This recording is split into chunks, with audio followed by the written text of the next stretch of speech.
Welcome to Moonbeaming, a podcast about creativity, magic, tarot, lunar living, and more. I'm your host, Sarah Faith Gottesdiener, and I am so happy you are here today. Hello, everyone. I am so thrilled to be here with you today. Before I began this episode, I wanted to paint a little picture. So just imagine me, I'm wearing some pink pants. I have some smoky quartz here with me now. I have one of my favorite crystals, rose quartz, with me as well. I know folks tend to think of rose quartz as a little bit of a basic crystal, but maybe that makes me a basic bee. But I really love rose quartz. And I have my lemon water, and I always make myself a cup of tea before I record. And today I have this really yummy chai tea with some honey in it. I went luxurious. Managed to save just a little bit of honey. I have some cocoa dust, courtesy of my good friend, Max from Roots and Crowns. No, this is not sponsored, but Max is a good friend, and one of the perks is I get to enjoy some of her incredible offerings. You can check her stuff out at Roots and Crowns if you'd like some cocoa dust or some really awesome tinctures or really smoochy lip balm, and all of these other good things. So shout out to Max. Love you. Anyway, the reason why I'm bringing this up is because I wanted to set a scene, and I wanted to invite you, if you can, to maybe take a deep breath or two, or to brew a cup of your favorite tea, or to make some lemon water right now.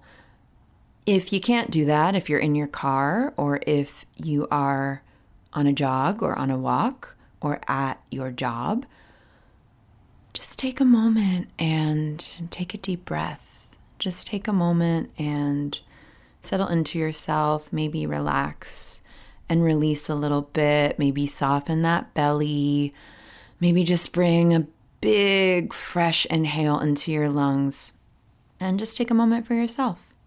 So, my loves, the card of the week, the lunar energy. What do we got? What do we got here? What's going on? We got the King of Pentacles for our tarot card of the week. This is one of the cards of the weeks, where I kind of gasp and then I chuckle to myself because this card is so resonant with this phase of the moon that we're in. We are in the waxing moon. It's waxing this week, and Aries, Taurus, and Gemini, all really lovely archetypes. And in my book called The Moon Book, that you can buy wherever books are sold, I talk about this phase of the moon as being associated with both Venus and Mars. It's this growing energy, accumulation energy, abundance energy, pleasure energy, love energy, action energy. This week is going to be really good for focusing on tangible results. So what can you get done in 2 hours that will provide you with some immediate satisfaction? Is it meal prep for the week? Is it some movement for 20 minutes? Is it going out into nature? Maybe you need to make some art or rearrange your space. Another thing to think about this week is your quality of energy. What am I talking about? Well, let's say that your goal is to connect more with abundance energy.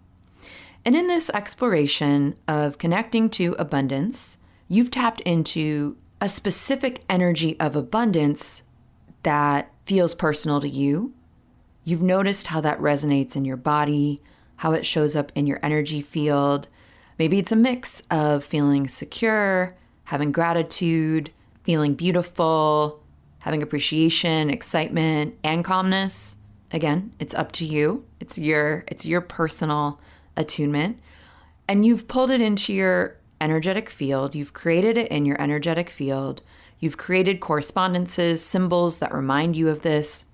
And so now what you focus on doing as much as you can is being in that energy and doing in that energy and making decisions in that energy and behaving as that energy. And when you combine all of this energetic work with some tangible goals or outward actions, habits, or behaviors, then wow, you're really cooking with this waxing moon energy. So that's just a suggestion for you to think about this week. And I want to get into the King of Pentacles. Whew, who doesn't love this daddy king, right? I mean, he's stylish. He's such a dandy. He's giving me Don Draper vibes, but not damaged or messed up. Maybe after his second or third salon visit. He's definitely in this zone of Michelle Obama with those boots, you know, the ones. And also he's giving me Cesar Chavez. Why? What am I talking about? Well, at first glance, with this archetype, people really notice all the riches and materialism, and sometimes people assign this card to like a boss in your corporation. Maybe he's greedy. And this card, this guy ends up getting a bad rap. People say he's about greed, hoarding, overconsumption.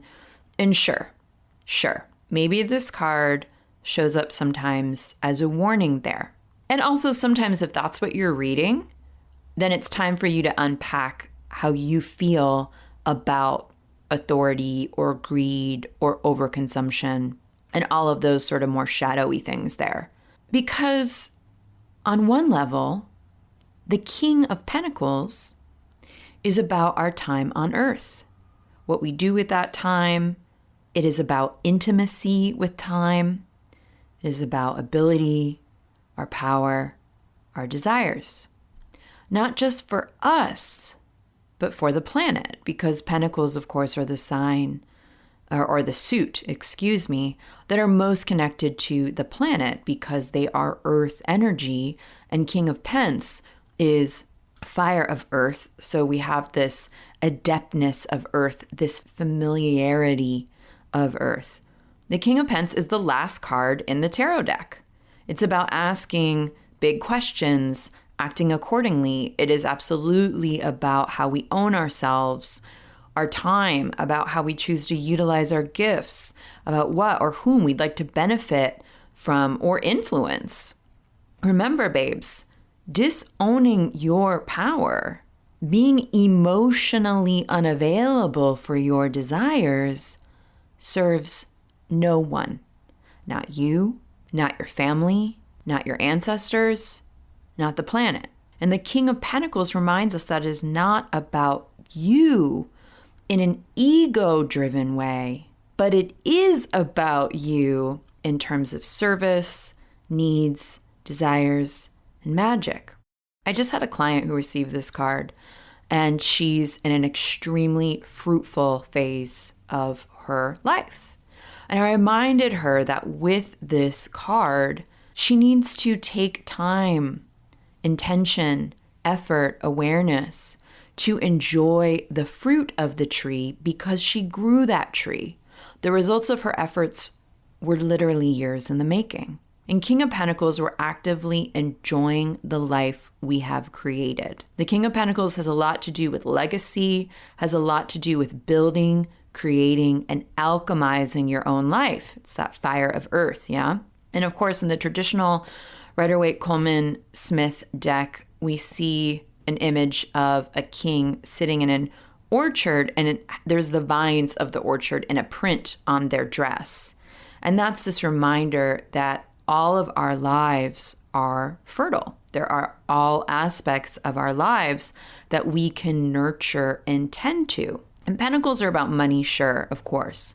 And also not really, because I say that pentacles are about your magic, because duh, they're pentacles, witches, pentacles, 5 elements. And pentacles are also about the shape of your life.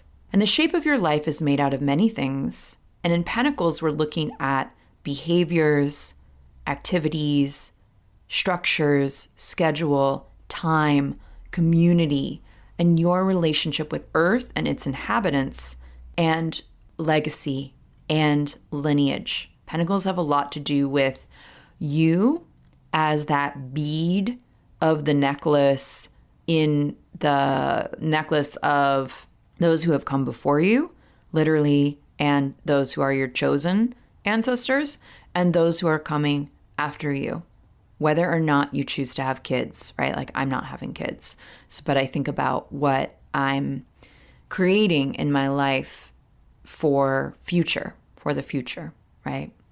So this week, under this waxing moon, the only waxing moon we're going to get this month, reflect on some of these themes if it's calling to you. Where do you need to rearrange your time? What's the value in a service or spiritual sense of the work that you do? And I'm using the term work very loosely. What do you need to plan?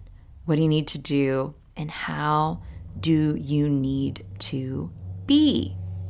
The card of the week is also resonant because I pulled it before sitting down to think about today's podcast topic, which is about some of the ways I am an anti-capitalist, business-owning witch who loves money. LOL. Now, that's not exactly what today's cast is about, but kind of. Today, I'm going to talk about some of the ways I choose to run my business in an anti-capitalist fashion, which I believe is quite King of Pentacles. And if you'd like to know why I'm saying this, you're going to have to stay tuned.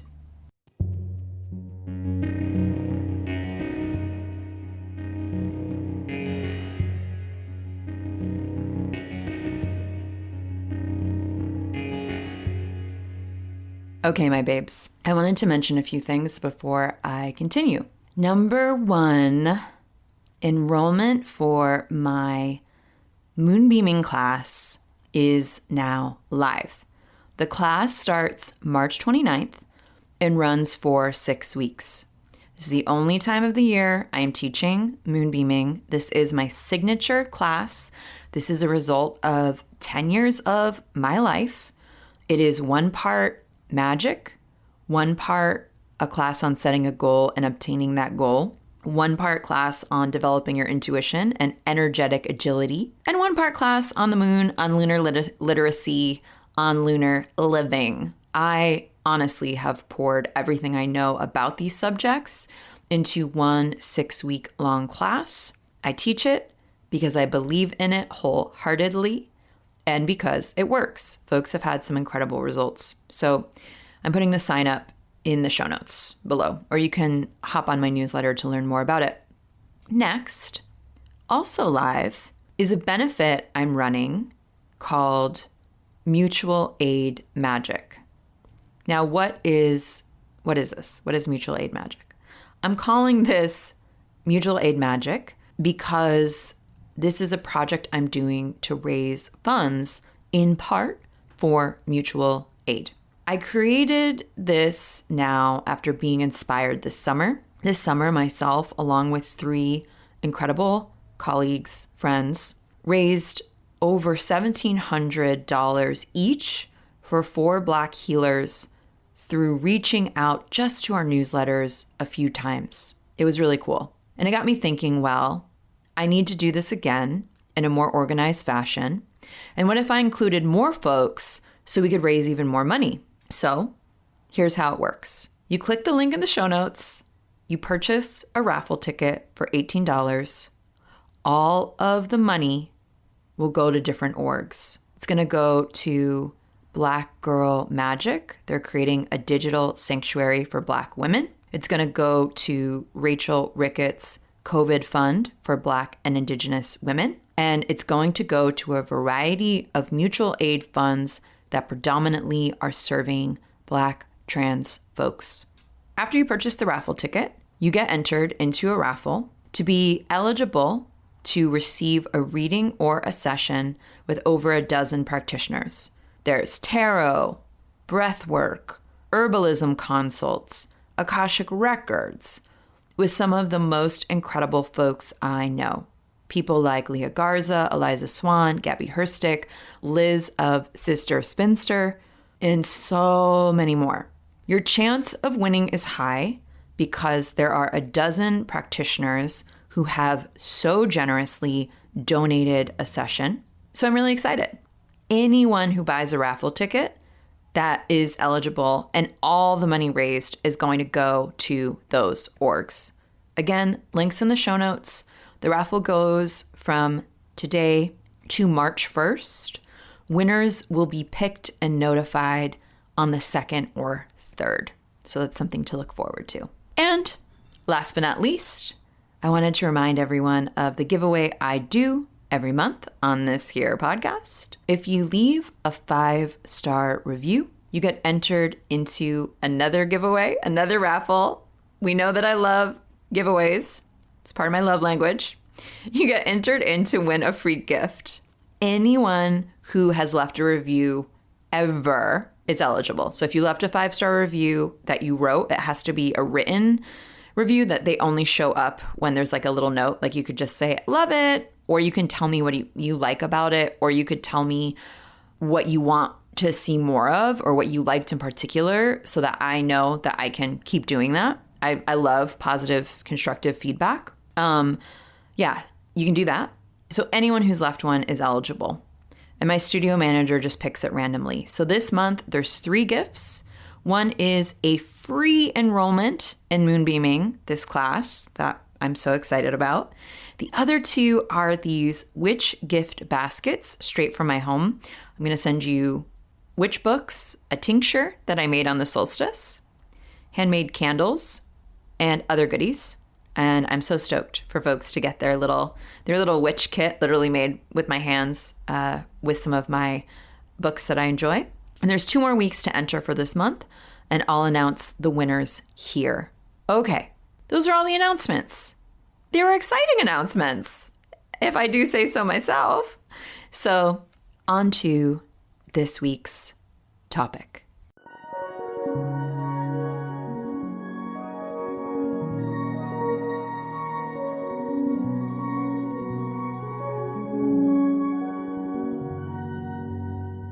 All right, so I had some listeners comment that they wanted me to talk more about business.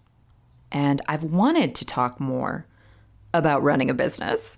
So here we are. Just a little introduction. Hello, my name is Sarah Faith Gottesdiener. I've been working for myself, running a business since 2012. So I've been doing it for quite a while. Just a little like business background, literally no idea about how to run a business. I'm an artist. I'm a weirdo. Never took a business class. It's really hard for me to do complicated math without using my computer or without using my calculator. In fact, I can't do it. Never took a business class.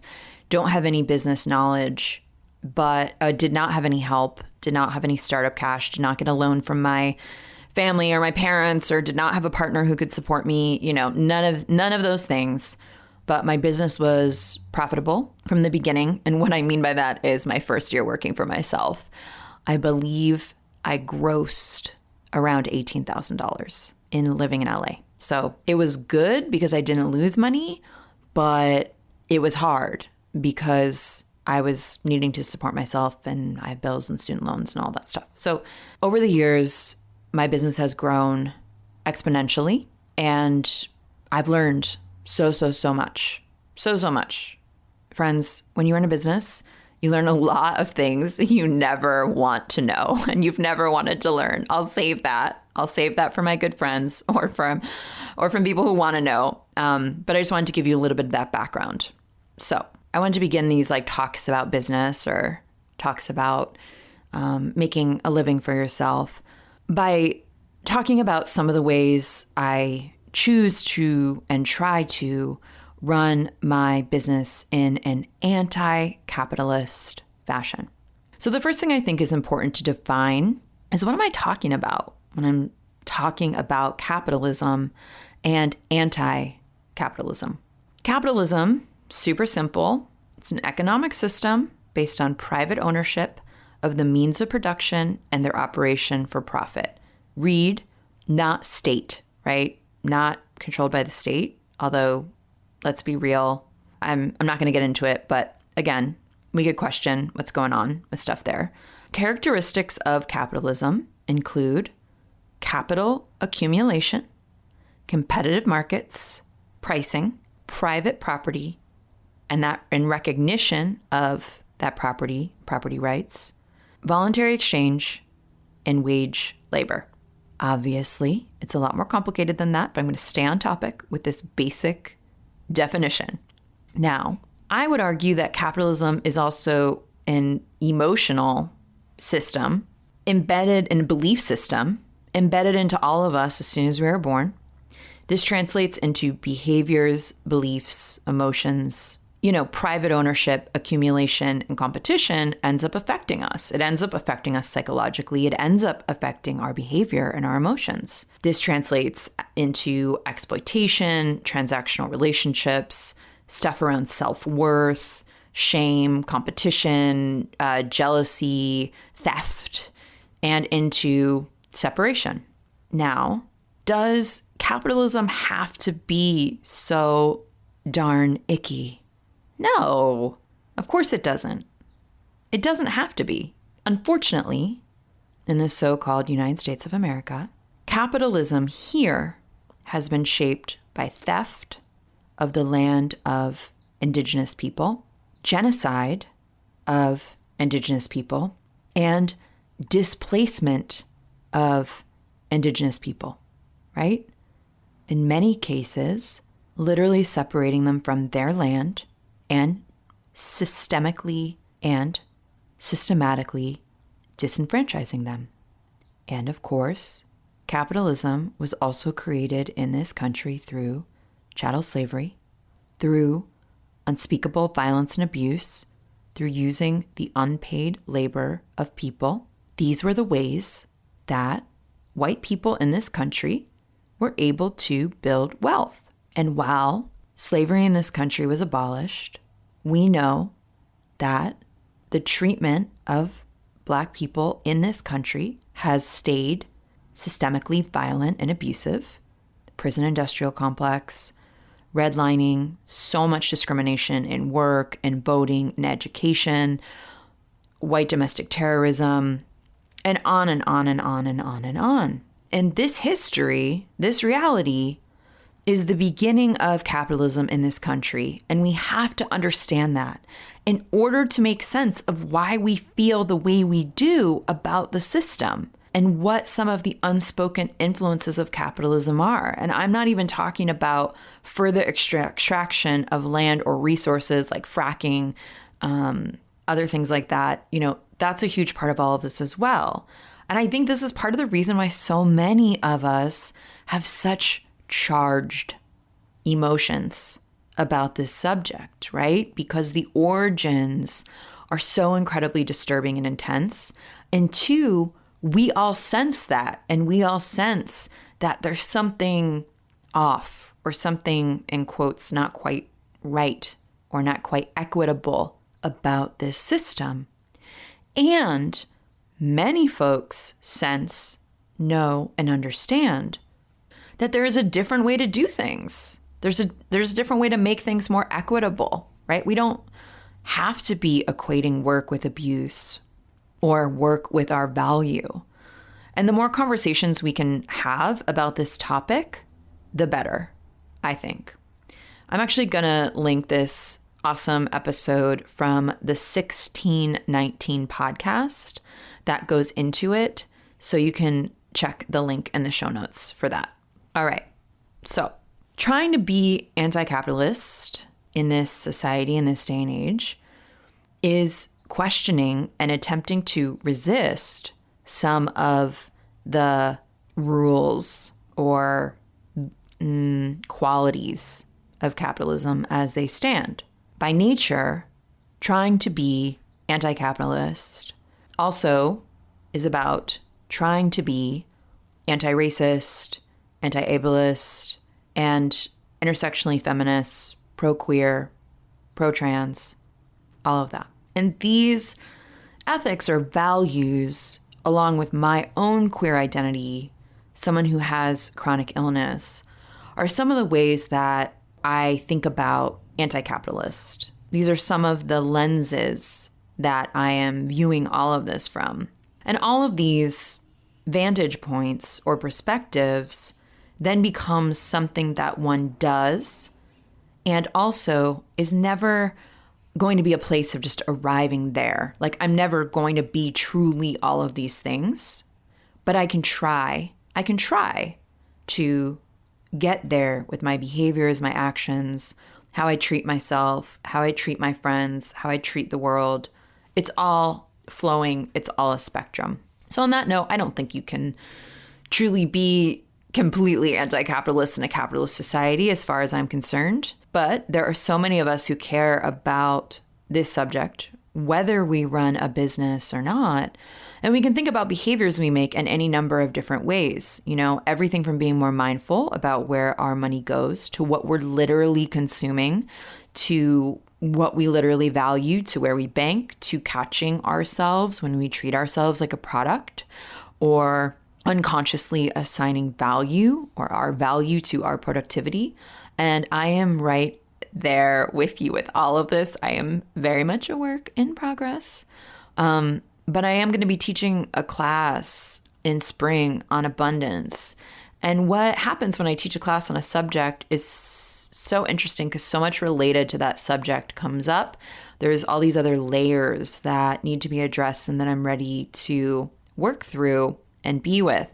So I'm in this big zone right now of examining abundance, looking at my relationship to abundance, looking at how I need to make some changes internally, externally, trying to get into better alignment with all of that, with both abundance and money, because money and abundance are two different things. They intersect for sure, but they're two different things.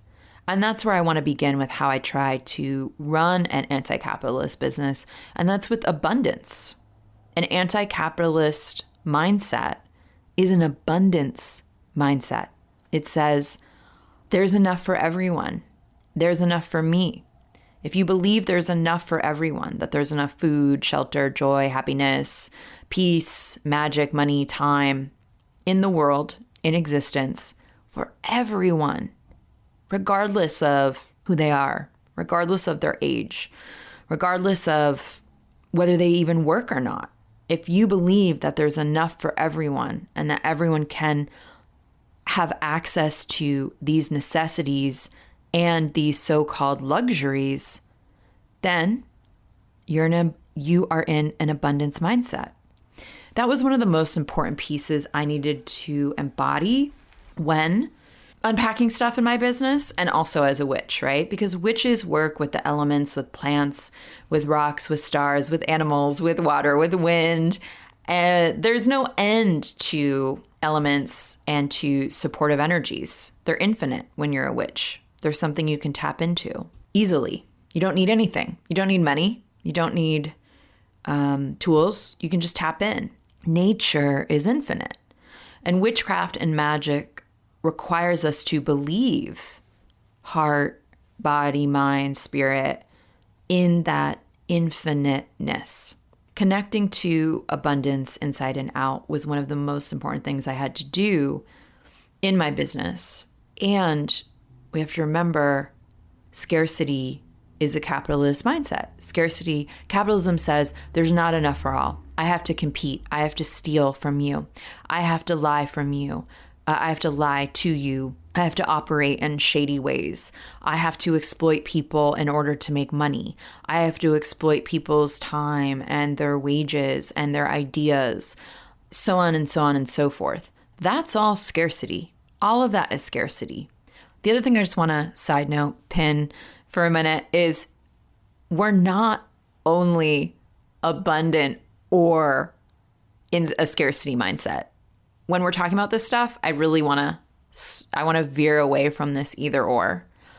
There are aspects where I can connect to abundance really easily. Again, like I had to say that I loved money or respected money or honored money, or at very least feel a little affectionate about money, or, in order to get into a better relationship with it. And also, I have my own scarcity stuff. A lot of it for me is around time. A lot of it I know is that's very much linked to my illness. Like I can't always be productive. I'm sort of getting a little bit vulnerable feeling talking about this now because it's like my own internalized ableism coming up. So I'm letting you know there's so many things I'm still working through, so many levels and layers. And also there are so many ways in which I am tapped into abundance, where I really believe in abundance for everyone. So sidebar right there. When I'm in an abundance mindset, I can say no to people who don't want to pay me, who ask me to work for free, who don't want to pay me my rate. When I'm in an abundance mindset, I can connect to my intuition, to different ideas that I have, to support, to greater connection to folks. I can see my business as a healthy organism or ecosystem because my business literally relies on thousands of people in order to exist. I'm constantly remembering that a part of abundance means community. It means trust. It means connection. Because I collaborate with dozens of folks every year, meaning that I pay them, they work with me, I pay them, I'm constantly being reminded that abundance means connection, abundance means relationships, and it is this reminder that we exist in these larger magical webs and ecosystems. And when I'm in an abundance mindset, I embody this energy of abundance that I was talking about at the top of this episode, which of course is completely different than saying money is an energy. Let's stop saying money is an energy. That's so untrue. This might be an unpopular opinion of mine, friends, because all I'm forking here sometimes when like spiritual people or new age people or witches or whatever talk about money, they're like, money's an energy. Money's an energy. Can we please stop, friends? Let's break this down. If money was an energy, then Jeff Bezos would be bankrupt 90 trillion times over. If money was an energy, then the richest people in our society wouldn't be so greedy, somehow need more of it, somehow do everything in their power to hoard more of it. They're still in a scarcity mindset, right? You can be a trillionaire, supposedly, and be in a scarcity mindset and want to fight about your tax breaks, you know? So yeah, let's just like put that baby to bed permanently, that money is an energy thing. Well, what is money? Just, again, sidebar Sarah here, stepping in.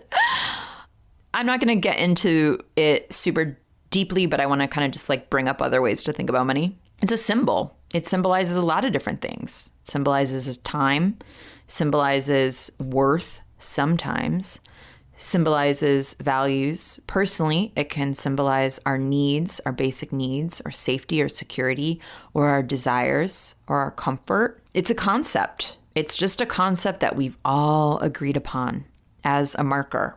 It's a way to describe worth, values, time, relationships, so on and so forth. And with that, money also then becomes a relationship.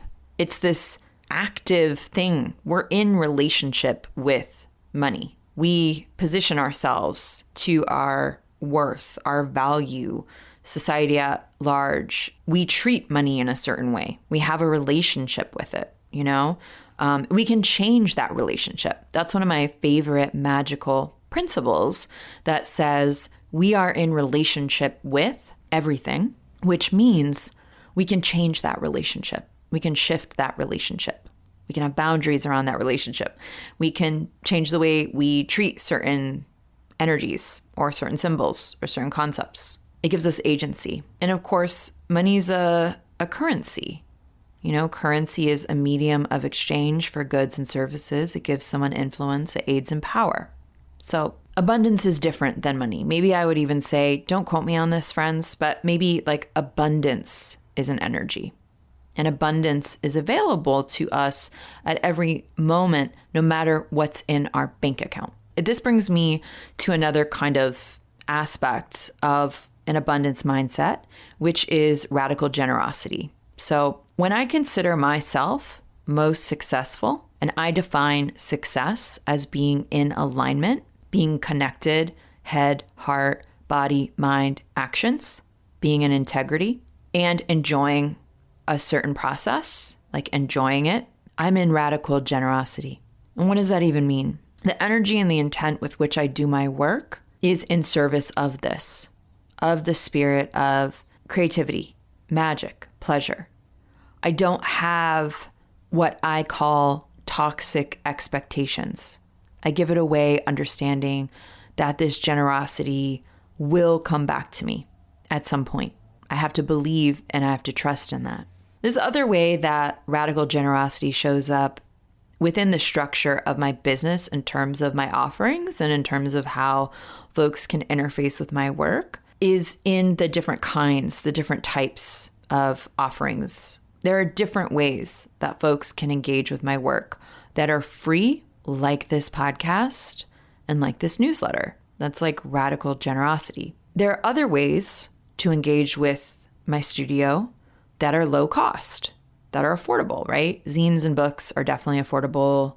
The clothing that I sell are affordable.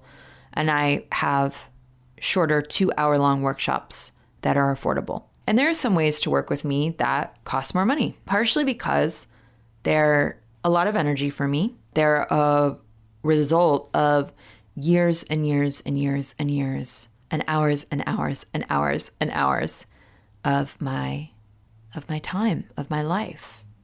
And those are my readings and my longer classes where people get a ton of my knowledge, a ton of my energy, a ton of my attention, a ton of my care. And I feel great about charging more money for some of my offerings because one, a lot of my offerings are free or very affordable. And two, just because I believe we get to charge what we want. We can be abundant. And in my world, queer women with chronic illnesses, hey, hi, that's me, they can be abundant. They're allowed to be abundant. So that's some of my thoughts around radical generosity. And somewhere in between that abundance, that generosity, and that anti-capitalist model is this practice I do where I give away money.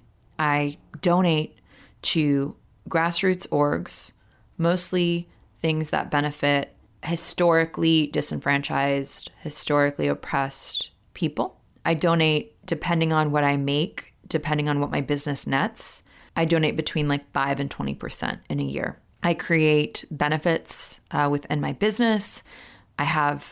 Sometimes I will have a product that is a benefit within my business. And I really firmly believe that white people who make enough to be comfortable, businesses that are doing okay, businesses that are doing good or well financially, we benefit off whiteness. And we need to be redistributing the money that we make accordingly to historically disenfranchised and oppressed groups. Another aspect of that is very frequently, almost all of the time, my classes, my tarot sessions have a sliding scale offering for Black, Brown, Indigenous folks and people of color. No questions asked, of course. I believe in reparations and I believe the government needs to provide reparations, but because that's not happening, that belief translates into my own actions. Last but not least, on the abundance mindset is, how I pay folks. I believe we have to pay folks a living wage. The smallest amount that I have paid folks is $17, $18 an hour. But this year in the pandemic, I upped it to $21 an hour. And those folks are the incredible people who help us ship our planners. Could not do it without them. And everyone else that I work with, whether it's my bookkeeper, my accountant, freelancers, copy editors, they're paid their rates. Anyone who writes for many moons is paid.